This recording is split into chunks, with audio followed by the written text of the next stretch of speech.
Esta semana vamos a comenzar con la actividad 1 de la unidad 1. Recuerden que la actividad la pueden realizar ustedes cualquier día de la semana. La entrega se hace los domingos y únicamente lo que sí les solicito es que traten de enviarla antes de la hora que les marca el Moodle la entrega. ¿Por qué? Porque a veces suele pasar que se cae la plataforma en domingos. Entonces pues hay que tratar de que sí cumplan con sus trabajos. Aquellos que tengan algún inconveniente en realizar la tarea o el trabajo, por favor háganmelo saber mediante un mensaje, pues para estar enterado de esa parte, ¿no? Antes de comenzar con lo que vamos a ver, voy a explicarles lo de la tarea, que es lo que ustedes tienen que realizar. Si ustedes entran a Moodle ahí en la actividad, pues van a ver esto mismo que yo les estoy mostrando, que es la tarea sobre la historia y conceptos básicos de las tecnologías de la información. Lo que les pide pues es organizar los eventos más importantes de la historia de la computación mediante sus fechas de acontecimiento, partiendo de la aparición de la primera computadora hasta la actualidad. ¿Cuáles son las instrucciones? Pues hay que realizar una investigación a fondo, aparte de lo que yo les voy a explicar ahorita, sobre fechas y eventos importantes en la historia de la computación, basándose en los contenidos, pues que, como ahí dice, que vamos a ver, ¿no? Hay que empezar por Charles Babbage y la creación de la primera computadora, pues hasta la actualidad. Hay que incluir eventos como la aparición del Apple y Microsoft, las generaciones de computadoras, qué aportó Alan Turing como su máquina bomba y la máquina de Turing, las aportaciones de Steve Jobs y Bill Gates. También hay que incluir eventos ocurridos al menos hasta el año 2020, o sea, qué ha sido lo nuevo, qué hay de nuevo. Y hay que agregar también un poco sobre los smartphones, redes inalámbricas, internet de alta velocidad, entre algunas otras cosas que ustedes estén encontrando. En ese documento pues van a trabajar un listado de esos eventos a manera de línea del tiempo, colocando en orden cronológico los eventos más importantes en la historia de las tecnologías. Hay que comenzar por colocar la fecha completa si es que la tienen, de otro modo pues bastará con que coloquen el año o el rango de años en los que ocurrió el evento. Después de la fecha hay que colocar un título del evento ocurrido y después un resumen de dicho evento. Es algo muy breve que no tenga mucho texto. Apóyense en imagen para hacer su trabajo un poco más profesional y fácil de leer, ya que les va a servir un poco más adelante. Que no se les olvide incluir la aparición y definición de los temas correspondientes a los conceptos básicos, o sea, lo que se va a ver ahí en las diapositivas. Al final hay que subir su enlace de su documento a la plataforma. ¿Cómo pueden hacer ese trabajo? O sea, las recomendaciones es, ustedes lo pueden hacer en Word, lo pueden hacer en PowerPoint, en cualquier herramienta que se encuentren en línea. Su trabajo es libre. Hay algunas otras que son herramientas para hacer líneas del tiempo, como lo es TikiToki o Team Glider. Entonces, estas páginas están en inglés, no están en español, pero son fáciles de utilizar. Les ayudan mucho a la hora de hacer las líneas del tiempo. Entonces, para entregar este trabajo de línea del tiempo, ahí estas plataformas de TikiToki y Team Glider lo que hacen es proporcionarles una liga. Entonces ustedes en la entrega pueden agregar esa liga y yo ya puedo revisar su trabajo. O de lo contrario, pues si lo hacen en algún archivo, Word, puede ser hasta Excel, PowerPoint o en las hojas de Google Drive, pues también ahí me anexan, ¿no?, su trabajo. Estas son algunas recomendaciones pues, para ustedes.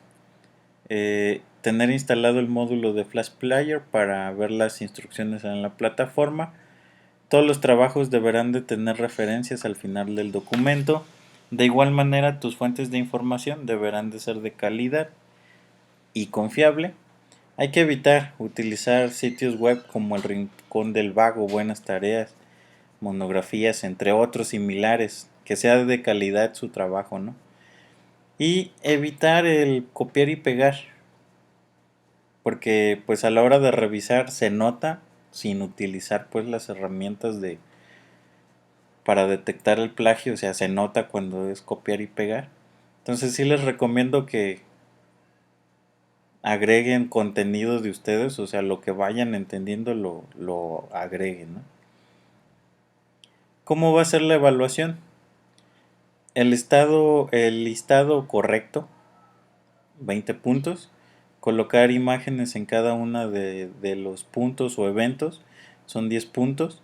Incluye en su línea del tiempo los siguientes temas y los explica de manera correcta, o sea, en general son 70 puntos. 20 puntos es la creación y aportaciones de TI de Charles Babbage y Alan Turing, las 5 generaciones de computadoras, creación y aportaciones en las TI de Steve Jobs y Bill Gates, y conceptos básicos de TI que son bit, byte, carácter, ASCII, y eso les da 10 puntos. Entonces esos serían los 70 puntos a repartir.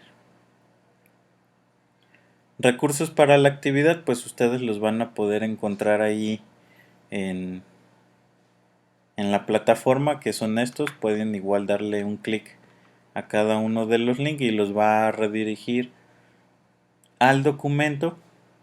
Este es un video externo de quién fue Alan Turing. También hay una película ahí en Netflix, posiblemente la pudieron ver. Entonces cualquier información que tengan adicional es buena. Bien, vamos a comenzar con la historia vamos a comenzar primero con los conceptos básicos de la informática. Este material hace el lo hace el, el profesor Gamael Abdel Cruz Ochoa. Él no lo comparte. Y vamos a comenzar. Primero, conceptos de la informática. Pues la informática nos dice que es una ciencia que estudia métodos, procesos, técnicas con el fin de almacenar, procesar y transmitir información de datos en formato digital. De ahí pues existe un bit. Si se fijan, tenemos bit y tenemos byte. O sea, un byte es algo más grande que se compone por bits. Entonces, bits es un dígito binario. En un código binario solo se usan dos dígitos, el 0 y el 1. Un bit o dígito binario puede representar uno de estos dos valores. O sea, en la computación solamente tenemos ceros y unos. No tenemos otra cosa, pues es así como se rige la computación. Y se puede imaginar un bit como una bombilla que puede estar en uno de los siguientes dos estados, un foco apagado y uno encendido. El 0 representaría apagado y el 1 representaría encendido. Entonces tenemos 4 combinaciones posibles de 2 bits, porque recuerden, tenemos 0 y 1, entonces tenemos primero 0 0, 0 1, 1 0 y 1 1. Son las combinaciones posibles que se pueden realizar con estos 2 bits. Entonces después tenemos un byte, que ya es una unidad más grande. Una unidad de información utilizada como un múltiplo de bit generalmente equivale a 8 bits.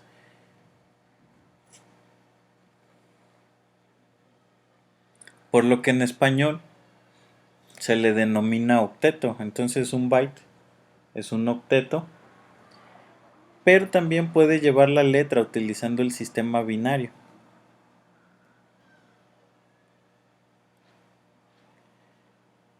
Ahora, un carácter. Un carácter pues es un tipo de datos.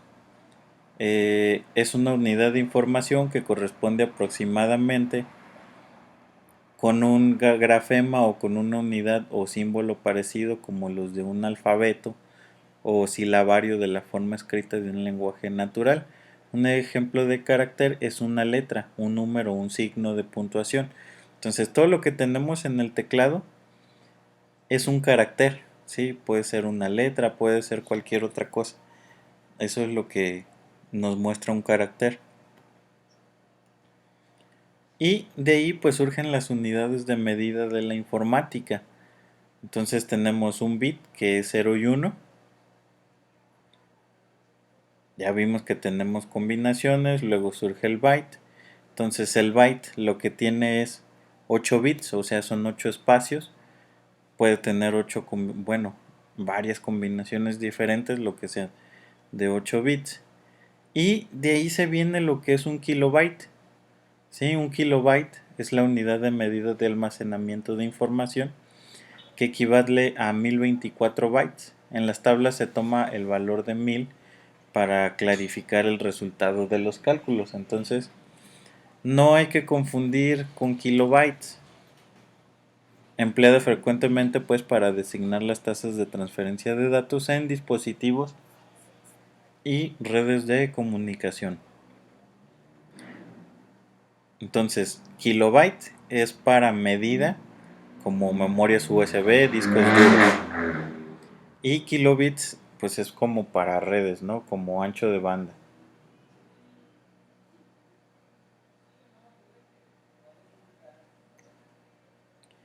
Ahora tenemos megabyte, que es una unidad de medida de almacenamiento de información, una unidad de memoria equivalente a 1024 kilobytes. Eh, pues esto va aumentando, ¿no? O sea, primero tenemos kilobyte, luego tenemos megabyte, llegamos a gigabyte y así va aumentando, ¿no? Entonces, cada uno de ellos va siendo 1024 del anterior. Y ahora llegamos pues al gigabyte, que es una unidad de medida de almacenamiento de la información que equivale a 1024 megabytes. Es lo que conocemos la mayoría, pues que como ejemplo nuestro celular, ¿cuánto almacenamiento tiene? Pues 16 gigas, ¿no? Entonces tiene 16 veces 1024. Entonces así mediríamos nosotros, los que nos dedicamos a la tecnología, el espacio de almacenamiento de los dispositivos. Después tenemos los terabytes, también es una unidad de medida y pues estas son 1024 gigabytes. Después tenemos los petabytes, que pues es una unidad también de medida y hace referencia a 1024 terabytes. Ya estos ejemplos de terabyte, petabyte y todos los que sean después de ellos son muy utilizados en los que se les llama los data center. ¿Qué es un data center? Pues un lugar donde hay computadoras, algo como esto, donde está lleno de discos duros para almacenar toda la información que va surgiendo. Como ejemplo, Facebook tiene muchos data center en muchos lugares del mundo y pues ellos cuentan con petabyte para estar almacenando toda la información que nosotros estemos generando en Facebook. Tenemos pues también el exabyte, que también es una unidad de medida y equivale a 1024 petabytes. Zettabyte, 1024 exabyte y yottabyte, que son 1024 zettabytes. Y tenemos también otro que se le llama brontobyte. Entonces el brontobyte son 1024 yottabytes. Entonces esto ya es un almacenamiento gigante. De hecho ustedes aquí pueden ver aquí En la imagen que tenemos petabyte, exabyte, zettabyte, yottabyte, brontobyte y geobyte, ¿sí? Que se espera que en 2025 ya tengamos almacenamiento geobyte. La tecnología avanza, entonces creo que sí, ¿no?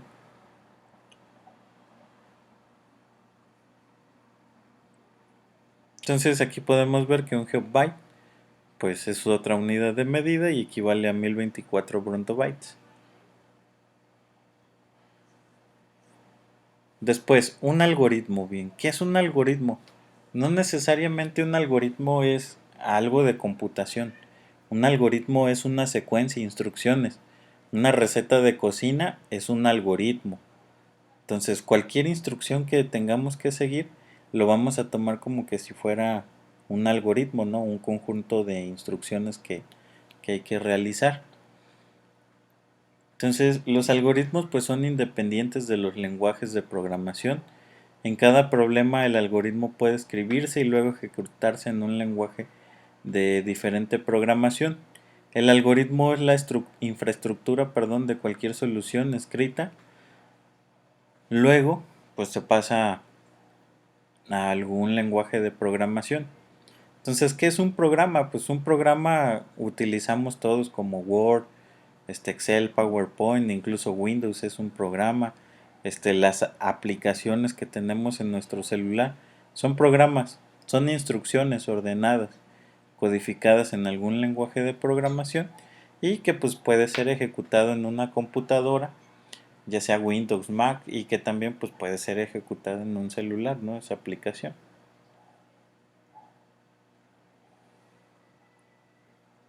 Vamos a ver lo que es un bit y un byte. Ya lo habíamos visto, pero lo vamos a reafirmar, ¿no? La palabra bit proviene de una combinación de palabras que es binary digit, que significa dígito binario. Entonces, por eso se le conoce como bit, ¿no? Binary digit. De aquí se toma la B, la I y la T. Entonces, hablando en informática, es una unidad mínima de información. Digamos, pues aquí le cabe un carácter.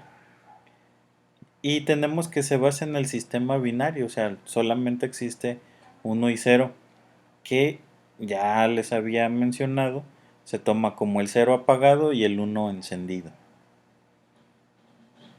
Entonces, cuando se agrupan 8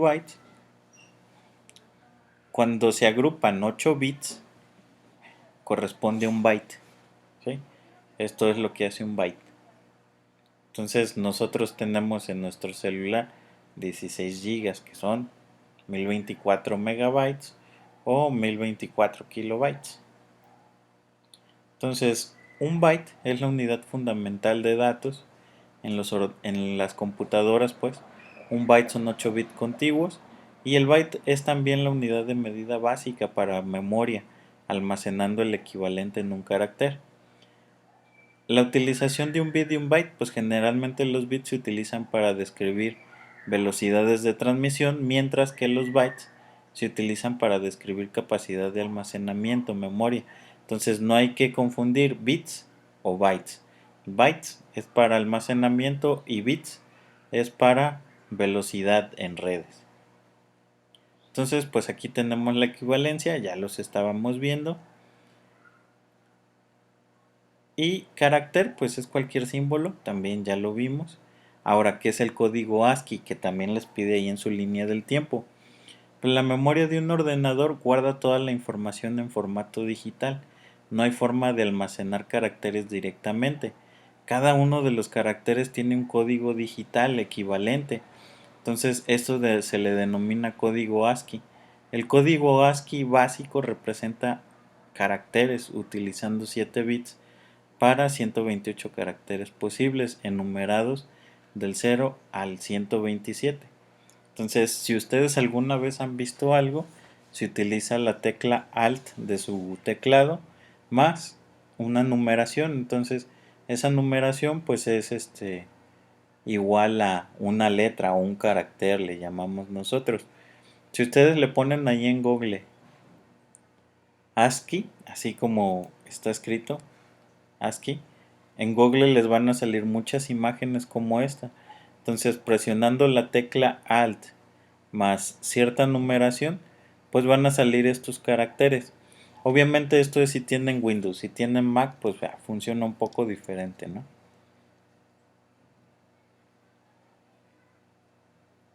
Vamos viendo la historia de la computación. En la historia de la computación, pues es amplia, es bastante. Aquí se abordan algunos temas. Lo primero, la primera computadora, lo que se le denomina pues el inicio de la computación, es el ábaco. Entonces esto se remonta pues a, aquí dice Grecia, pero también le atribuyen el ábaco a los chinos.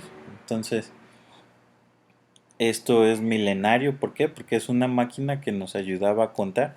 Entonces por eso se le conoce como la primera computadora. ¿Y quién es Charles Babbage? Bueno, Charles Babbage lo que hizo es crear una máquina que fuera como tipo procesamiento matemático. A ella pues se le llamó la máquina analítica. Charles Babbage fue un profesor matemático de la Universidad de Cambridge, también fue un ingeniero. Y la característica de esta máquina, pues no le podemos llamar también tan computadora. Incluye una memoria que puede almacenar hasta 1000 números de hasta 50 dígitos cada uno. Las operaciones a ejecutar por la unidad aritmética son almacenados en una tarjeta perforada y se estima que la máquina tardaría un segundo en realizar una suma y un minuto en una multiplicación. Entonces, pues esto de tarjetas perforadas es sobre el inicio de la computación. Antes de que hubiera pues memorias, se guardaba todo esto en unas tarjetas que se iban perforando. Entonces, pues es como si ustedes les nace el interés y buscan ahí en Google autómatas, van a ver que son muñecos que siguen, digamos, como los patrones, ¿no? De lo que tiene grabado algunos discos. O como ejemplo, las cajitas musicales que tienen así como metal y dientes metálicos. Vamos a decir, la tarjeta no es perforada, pero sí tiene como unos puntitos que a la hora de dar vuelta el tubito va moviendo los metales, entonces hace que suene y forme una melodía.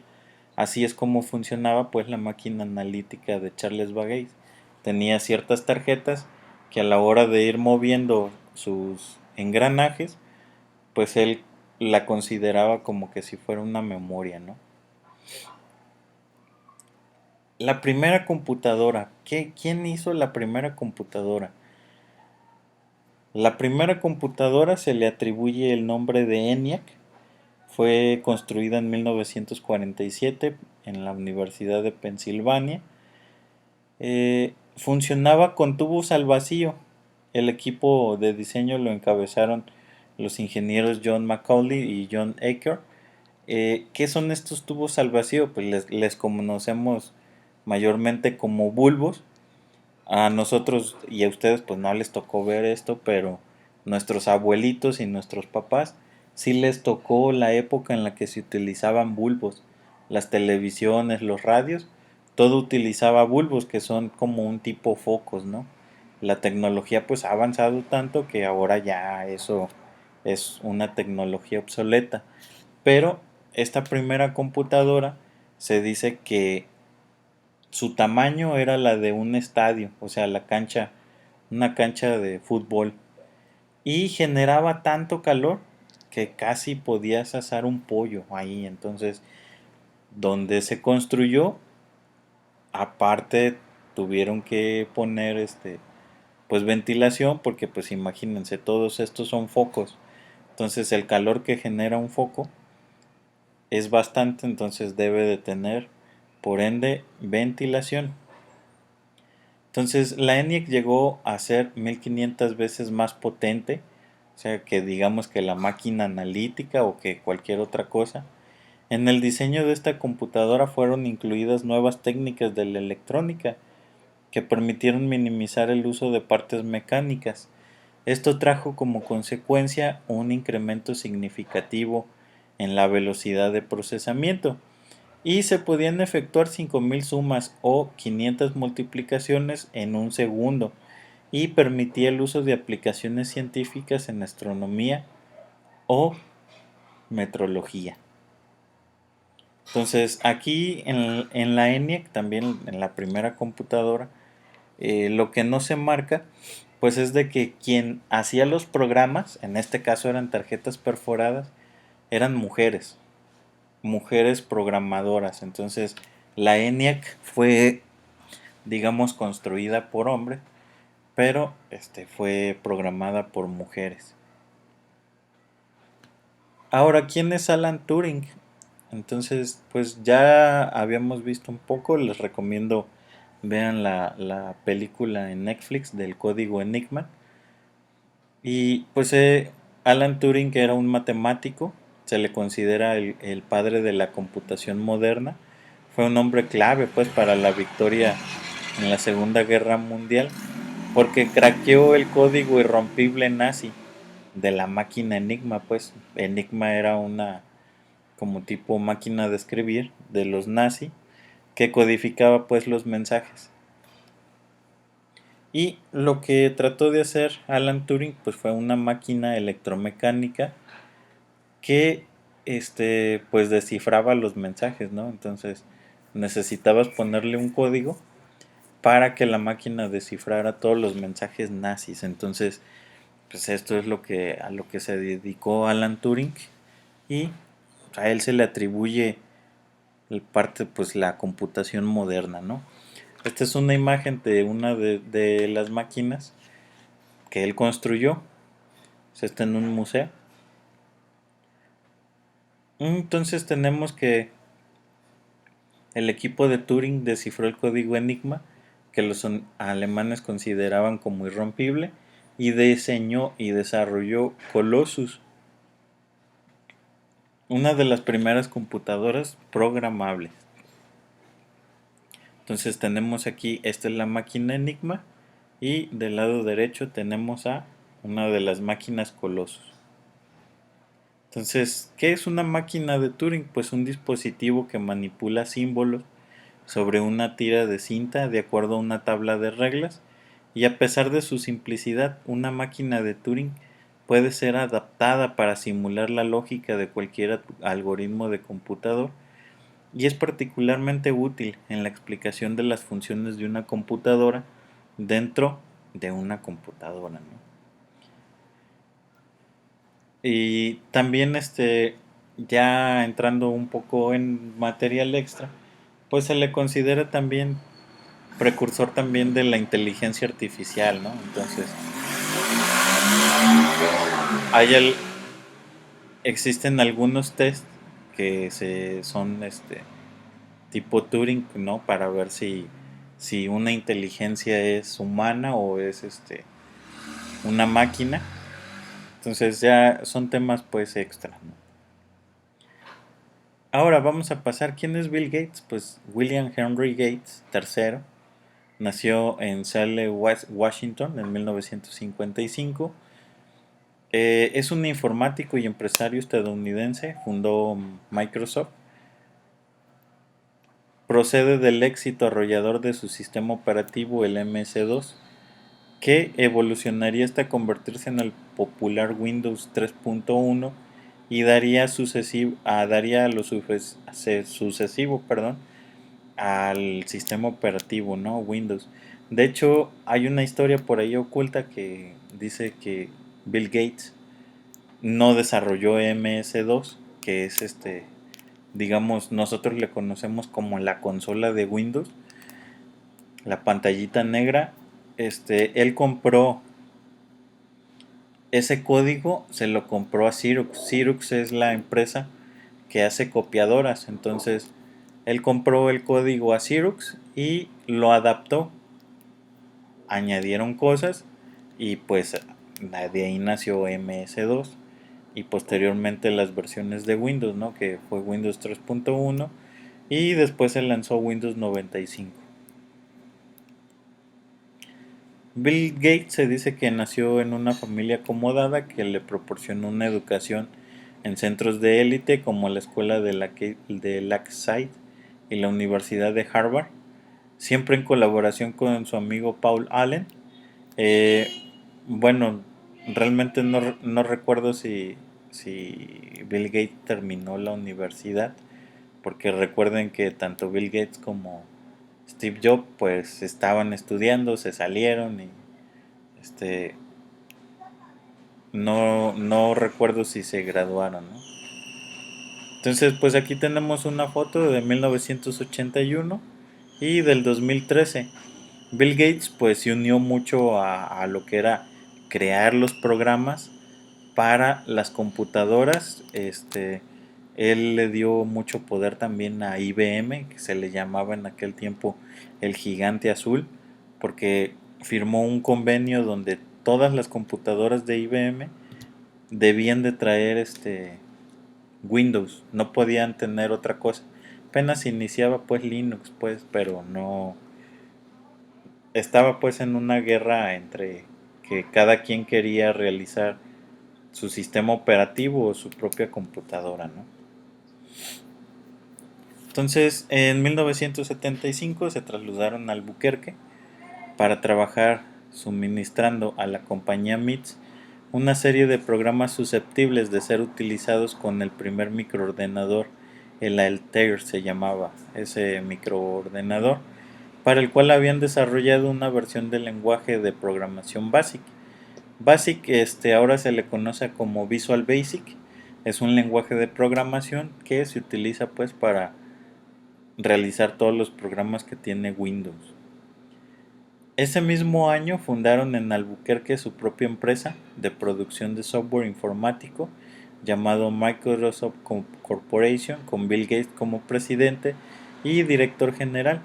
Su negocio consistía en elaborar programas adaptados a las necesidades de los nuevos ordenadores o computadoras y ofrecérselos a las empresas fabricantes más baratos que si los hubieran desarrollado ellas mismas. Cuando en 1979 Microsoft comenzó a crecer, contaba entonces con 16 empleados. Entonces Bill Gates decidió trasladar su sede a Seattle y pues ahí tenemos la historia del Bill Gates, ¿no?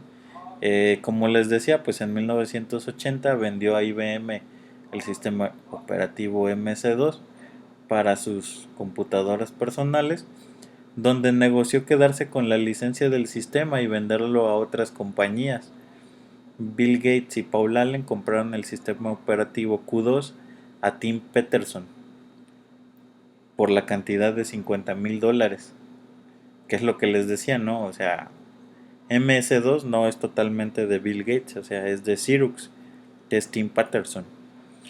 Las innovaciones de Gates pues, han contribuido a la rápida difusión del uso de la informática personal, produciendo una innovación técnica trascendental en las formas de producción, transmitir y consumir información. Y pues luego tenemos ahí a Steve Jobs, que también pues si hay alguna película ahí también les recomiendo verlas en el Netflix. Pues es el padre digamos, de la manzanita. Y el mundo de Apple gira en torno a su imagen, sus innovaciones, sus triunfos, incluso sus periodos negativos, ¿no? Aunque ninguno de estos pueden empañar su perfil de compañía referente de tecnología, sino pues que es otro más que Steve Jobs, ¿no? Stephen Paul Jobs nació en San Francisco, California, el 24 de febrero de 1955 y pues fundó la empresa Apple Computer en abril de 1976, creando la computadora Apple I, pero hasta la aparición de la computadora Apple II, que fue la primera computadora personal en una exposición de computadoras, que fue el boom, ¿no?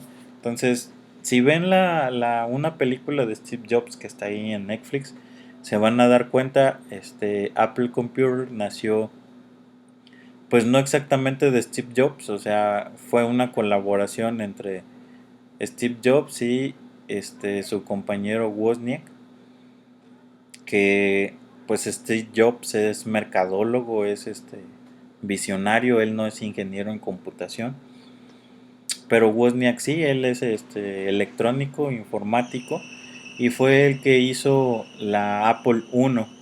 Entonces, gracias a eso y al poder de convencimiento de Steve Jobs, lograron vender las primeras computadoras, que era la Apple I, y de ahí pedir, digamos, financiamiento para poder realizar la Apple II. La Apple II fue una computadora que se vendió mucho, fue una competencia dura para IBM y el sistema operativo de Bill Gates, porque pues, era la competencia, casi toda la gente prefería tener un Apple II que una IBM. Y pues en 1984 se lanzó la Macintosh. Dejó la dirección de la compañía y regresó. Eso también ahí en la película lo pueden ver. Realmente lo sacaron de su propia compañía por la obsesión de crear una computadora, la que se llamaba la Apple Lisa. Nunca salió al mercado porque era demasiado ostentosa y cara. Y regresó y pues fue cuando empezó a crear ya múltiples cosas, ¿no? Cuando a Jobs lo corren de su propia empresa, que es Apple, entonces él adquirió la empresa Pixar, pero no se llamaba Pixar, tiene un nombre diferente antes de ser Pixar, ¿no?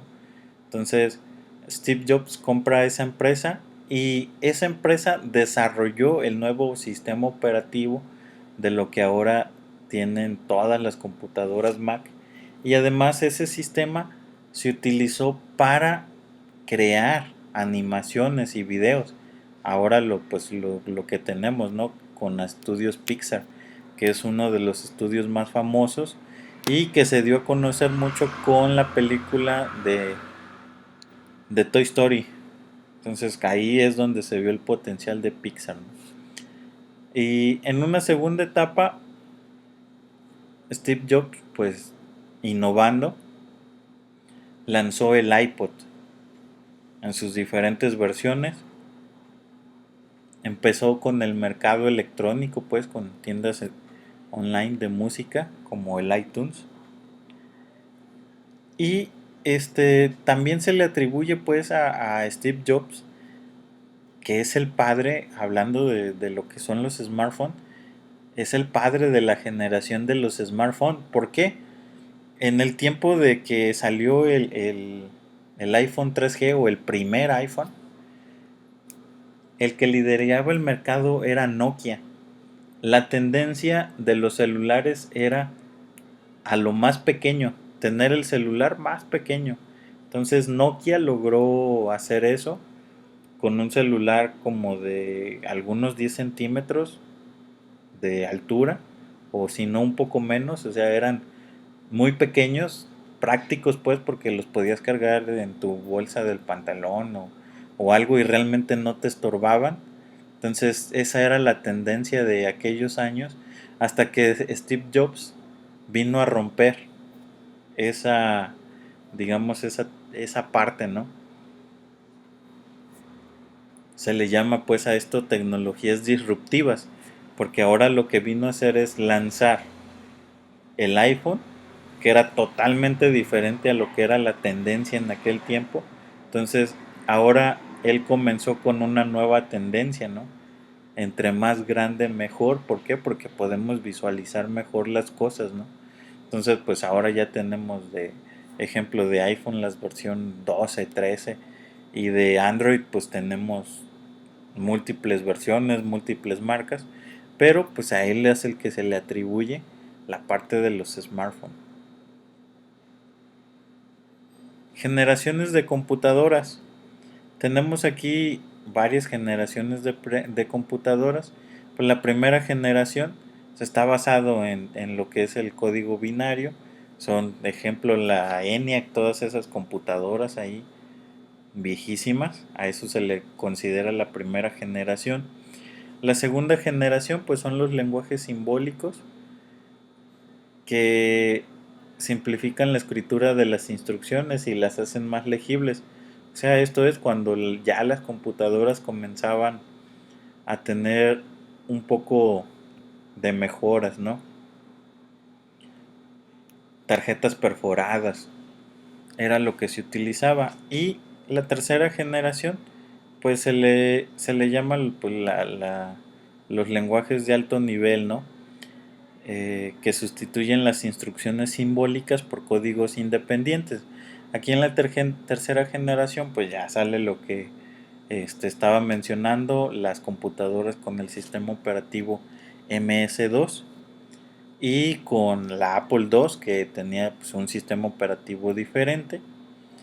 La cuarta generación pues se ha dado el nombre a ciertas herramientas que permiten construir aplicaciones sencillas combinando piezas prefabricadas.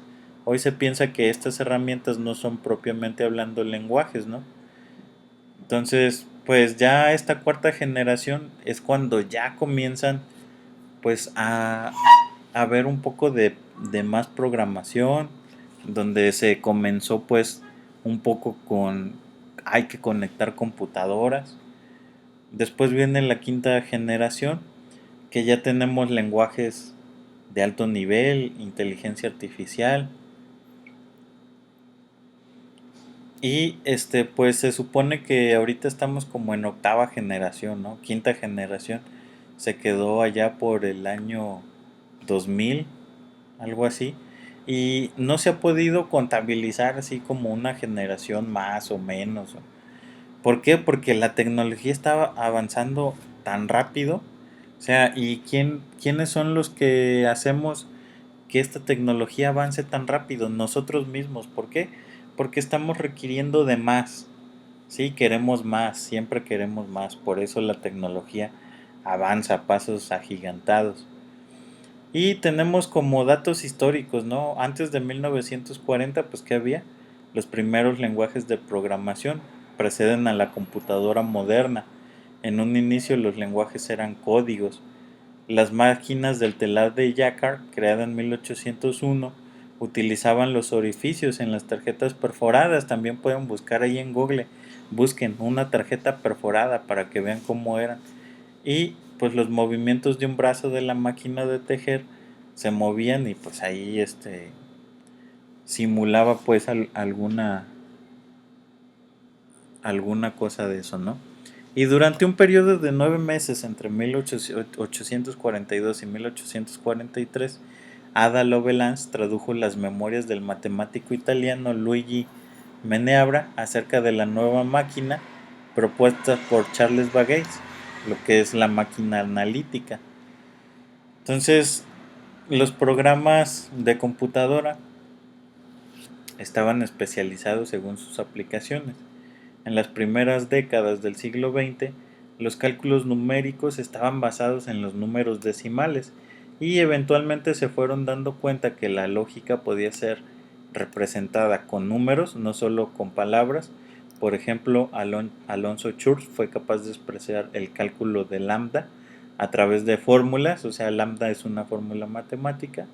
La máquina de Turing estableció las bases para almacenar programas como datos en la arquitectura de von Neumann, o sea, para, digamos, los que estudian informática o los que se van a ir a tecnologías de la información, pues ya van a saber más de qué son las arquitecturas de computadora. Una de ellas es la de von Neumann, que explica cómo funciona una computadora o cómo debería de funcionar. Y pues sin embargo, a diferencia del cálculo lambda, el código de Turing no serviría satisfactoriamente como base para lenguajes de más alto nivel, pues su principal uso es el del análisis riguroso en la complejidad algorítmica.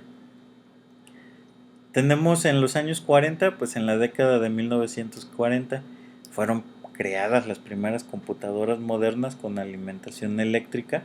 La velocidad y capacidad de memoria pues eran limitadas, forzaron a los programadores a escribir programas en lenguaje ensamblador muy afinados. Lenguaje ensamblador es el primer lenguaje, se le conoce pues también como el lenguaje máquina, porque es el primero, o sea, todavía se sigue utilizando en la actualidad el lenguaje máquina, pero pues es difícil, ¿no? Es tardado. Y finalmente se dieron cuenta de que la programación en lenguaje ensamblador requería de un gran esfuerzo intelectual y era muy propensa a errores. En 1948, Konrad Zuse publicó un artículo acerca de su lenguaje de programación, que es el Plan Code. Sin embargo, no fue implementado en su vida y sus contribuciones, fueron aisladas de otros desarrollos. Y entre algunos lenguajes importantes que fueron desarrollados en este periodo se encuentran en 1943 Palcaul, que se diseñó pero no se implementó. En el 43 también el sistema de codificación de la ENIAC. De 1949 a 1954, una serie de conjuntos de instrucciones mnemotécnicas como la ENIAC, comenzando en 1949 con C10 para Vina, que luego evolucionaría en la UNIVAC, y cada conjunto de instrucciones estaba destinado a un fabricante pues en específico, ¿no? En ese tiempo todos querían construir computadoras y los artículos se construían pues para cada fabricante. De 1950 a 1960 tenemos los primeros lenguajes de programación, que son donde se realizan programas, ¿no? El Fortran, creado por John Backus; Lisp, creado por John McCarthy; COBOL, creado por Short Ranks. Fortran y COBOL aún son utilizados. Quienes aprenden Fortran y COBOL para programar son muy bien pagados. Es un lenguaje de programación antiguo, pero se sigue utilizando. Y a finales de 1950 fue la publicación por un comité americano y europeo de científicos de la computación de un nuevo lenguaje para algoritmos, el reporte de AGOL 60, Algorithmic Language. Este reporte consideró muchas ideas que estaban circulando en aquel entonces y proporcionó dos innovaciones importantes para los lenguajes de programación: estructuras de bloques anidadas. Las secuencias de código y las declaraciones asociadas se pueden agrupar en bloques sin tener que pertenecer explícitamente a procedimientos separados. O bueno, ¿qué es lo que hizo esto? Lo que hizo fue darle una estructura a la programación. Ahora le conocemos como estructura de datos, y esta parte son como las reglas, ¿no? De cómo se debe de programar, qué se debe de poner primero, qué se debe de poner al final. Aquí son pues los años en los que nacieron los diferentes lenguajes de programación. Esto solo es como información que cura, no necesitan darle un repaso o saber de esto. Tenemos aquí pues otros lenguajes de programación, los años en los que nacieron, y ya tenemos aquí pues la década de 1980, donde fueron años de consolidación relativa en los lenguajes. Pues aquí nace pues también un lenguaje de programación que ahora realmente todo está basado en C o C++. Y pues Windows está hecho en C++ y muchos programas. Seguimos teniendo aquí años en los que nacieron los lenguajes de programación. Y pues 1990, que es lo más importante, ¿no? Es la era del internet. Es donde nació el internet. Entonces fue un gran acontecimiento histórico, con la apertura de una plataforma totalmente nueva para los sistemas informáticos. Internet creó una oportunidad para adoptar nuevos lenguajes en particular pues el sistema de programación Java, que se hizo popular debido a su pronta integración con el navegador web Netscape Navigator. Entonces Netscape fue el primer navegador que existió. Después pues Bill Gates lo compró a Netscape y lo convirtió en lo que conocemos como Internet Explorer. Ahora pues ya no se llama Internet Explorer, ahora se llama Microsoft Edge. Y una parte del equipo desarrollador de Netscape no estaba de acuerdo con las políticas o cómo quería tratar Bill Gates lo que es la parte del navegador. Entonces ellos decidieron pues retirarse y crearon lo que ahora conocemos como Mozilla.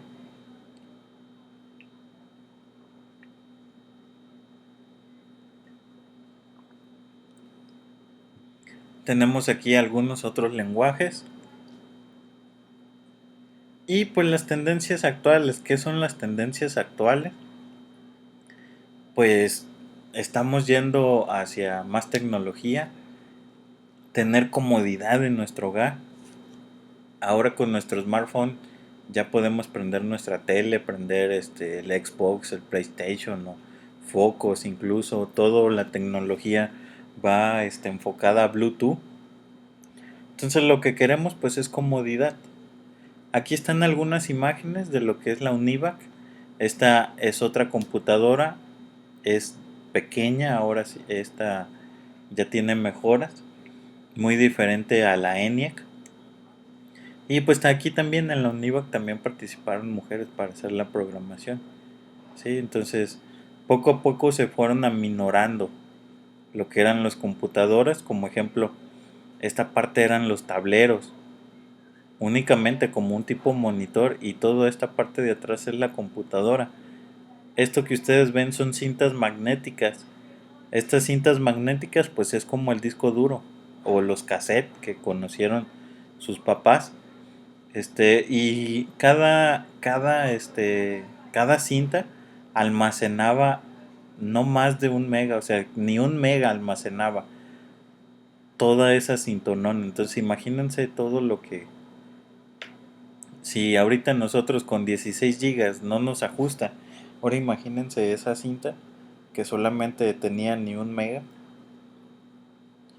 Y pues, como les digo, o sea, la tecnología fue avanzando. Estas son imágenes de lo que se le considera la tercera generación. Se fueron aminorando ya el tamaño de las computadoras, ya son pequeñas. Y la cuarta generación, pues ya es donde nace la IBM, la Apple II. Quintas generaciones, pues lo que tenemos ya digamos como cosa actual. Y también aquí como chiste pues ponen la evolución del hombre y de la computadora. Entonces como estamos delgados y como estamos ahí sedentarios, al final terminamos siendo gordos, ¿no? Y por último vamos a ver lo que son algunos personajes sobre históricos, ¿no? ¿Qué es la TI? Pues es una ciencia que estudia métodos, procesos, técnicas con el fin de almacenar, procesar y transmitir información y datos en formato digital. Tecnologías de la información no solo se limita a computadoras o a las redes de computadoras, también abarca otras tecnologías de distribución de la información, tales como la televisión y los teléfonos. Es por tal motivo que podemos encontrar la definición de TI como tecnologías de la información y comunicación. Entonces, TI abarca todo lo que es tecnología. Uno de los primeros dispositivos mecánicos para contar fue el ábaco, cuya historia se remonta a las antiguas civilizaciones griegas y romanas. Después tenemos otra computadora que se le conoce pues a esta como la Pascalina. Fue inventada por Blaise Pascal en 1623 y pues fue en Francia, ¿no? Con estas máquinas los datos se representaban mediante las posiciones de los engranajes y los datos se introducían manualmente estableciendo dichas posiciones finales de las ruedas de manera similar a como leemos los números en el cuentakilómetros del automóvil. Tenemos también pues la primera computadora, ya habíamos visto la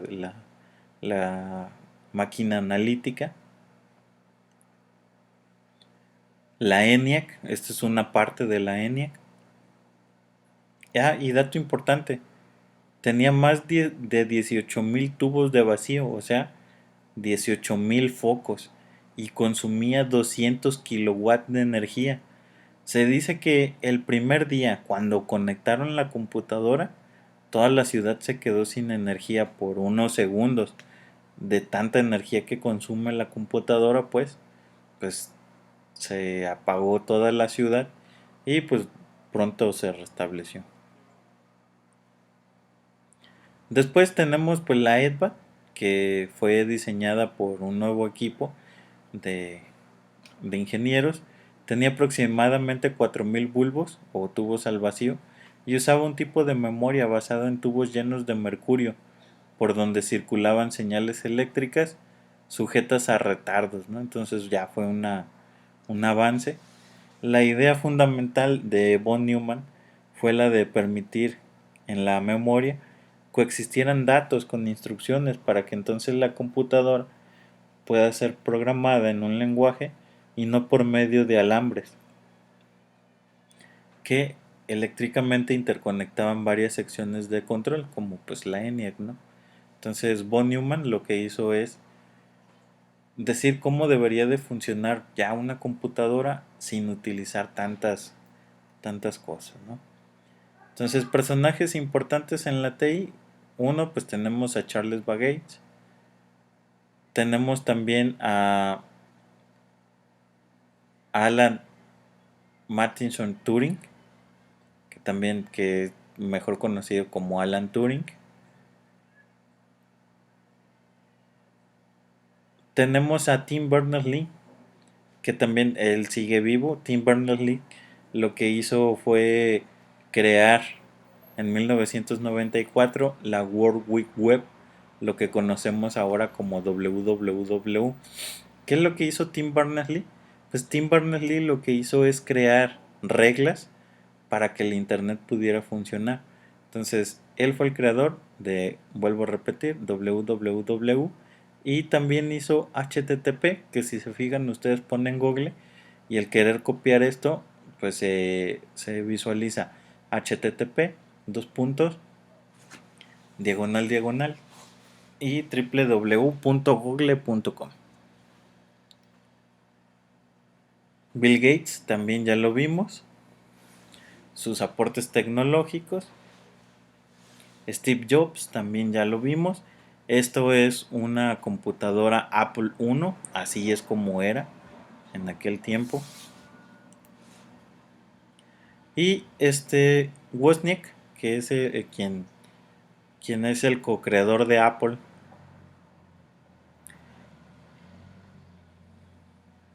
la Apple II, y pues las aportaciones que tuvo Steve Jobs. Bien, entonces ya tienen lo que es su trabajo. Recuerden, es una línea del tiempo. Si tienen dudas, mándenme un mensaje y lo podemos resolver.